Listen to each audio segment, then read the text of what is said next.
This video is for the 17 clip pin black kit. This video is showing how to make the sparkly flower pin.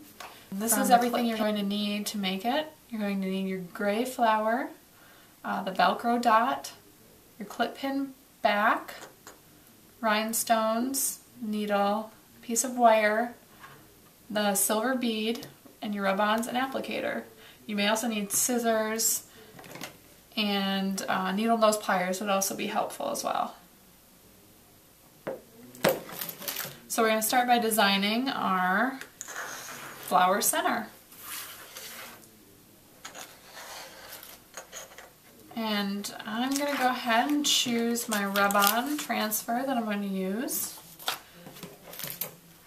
You're going to take your scissors and choose the design. You can remove the backer sheet.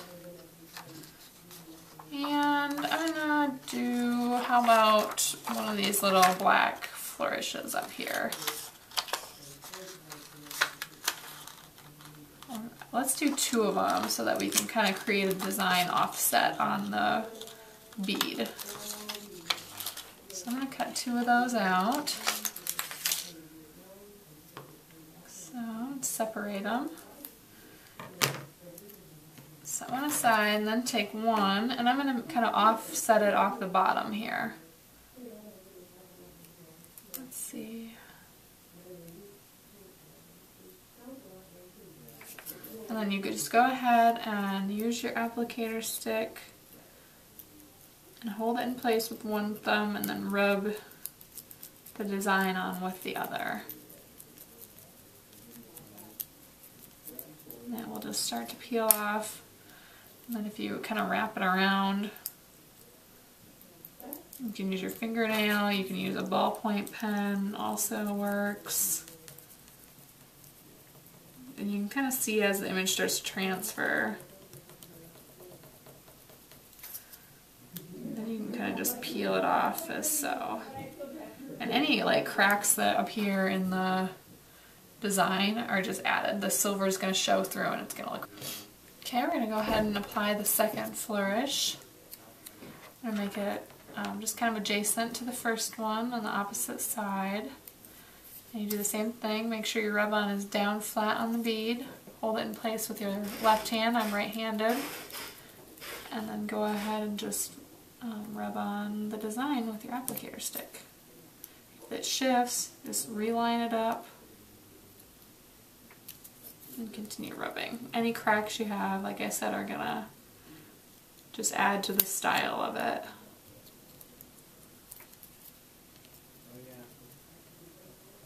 It'll make it look like it's kind of painted on, hand painted on. And then any wrinkled spots you can just smooth out. And if there's any pieces that are missing, you can go ahead and just replace the rub-on back on, line it up, and then continue to rub on. This one I'm going to leave it like this because we're going to layer another design on top of it. And then this I'm going to put right in the center, overlapping the other designs.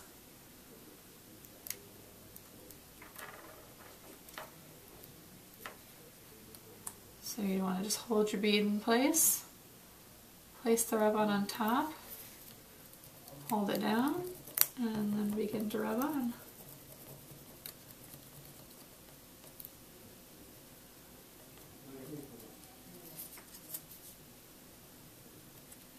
Okay, so then you have your rub-on gel on top.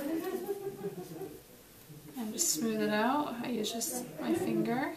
You don't want to use anything scratchy because the rub-ons will just scratch right off, which is a benefit if you want to change the design.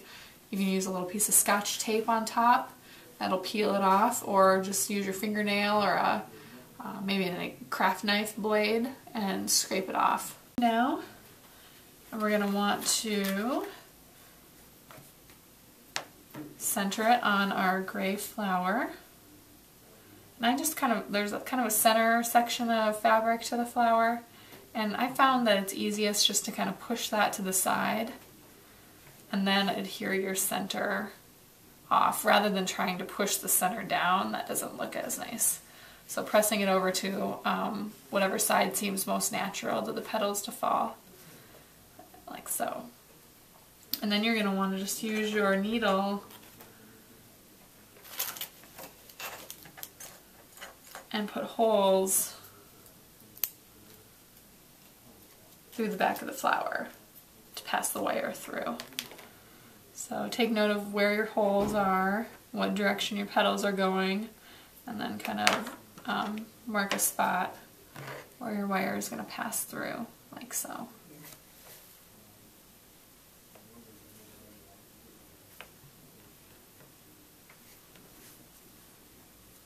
Needle around, it kind of makes the hole more solidified.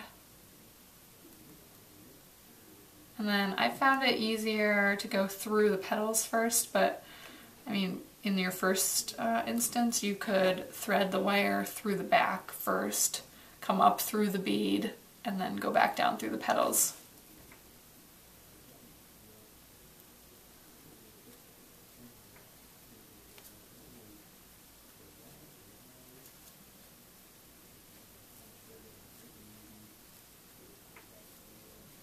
So you can see I've just pressed it through a few layers of flowers first.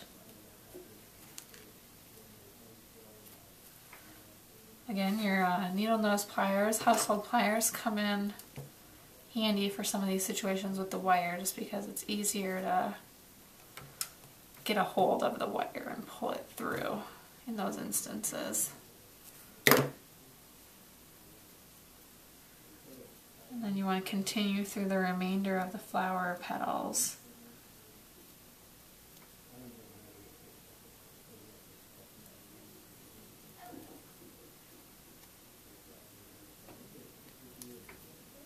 In this case, it might be easy just to pop it through each level here.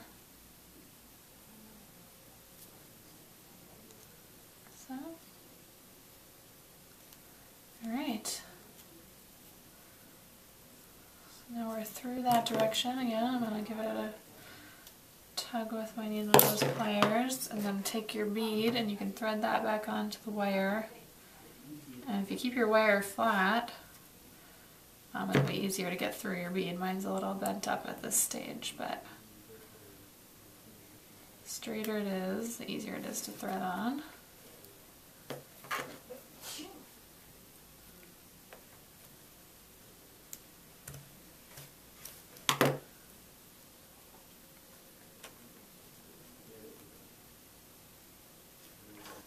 So at this stage, I've poked both of my pieces of or ends of wire through the back of the fabric flower. I have my bead at the front. I just need to go ahead and pull these out the rest of the way, like so. And it should be a long enough piece of wire that you're going to be able to connect it. All these layers of flour. Push it a little bit from the front and then pull. In this instance, again, easier with the needle nose pliers. It is possible to do it without. And then you're just going to want to go ahead and bend those inward to make them flush with the back. The next step is going to be to attach the flower to the clip pin back, which is this piece. And with this piece, you can use it in your hair, you can use it as a brooch, or you can put it onto a necklace because there is a pendant top on it.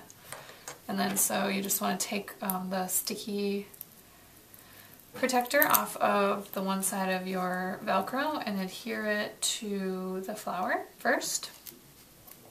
Center it, press it down. Then you're going to want to remove the second protector and place it onto the clip pin back. You know, make sure your design is facing the way you want to. In this instance, it doesn't matter as much, but if you use something like a heart, you're going to want, you know, the heart to face up in the direction that your pin is going to work. So you just press it on the back. And then we're going to want to decorate our flower with the rhinestones from the kit. And so you get 8 rhinestones. And you can just kind of randomly place these around on the petals. So.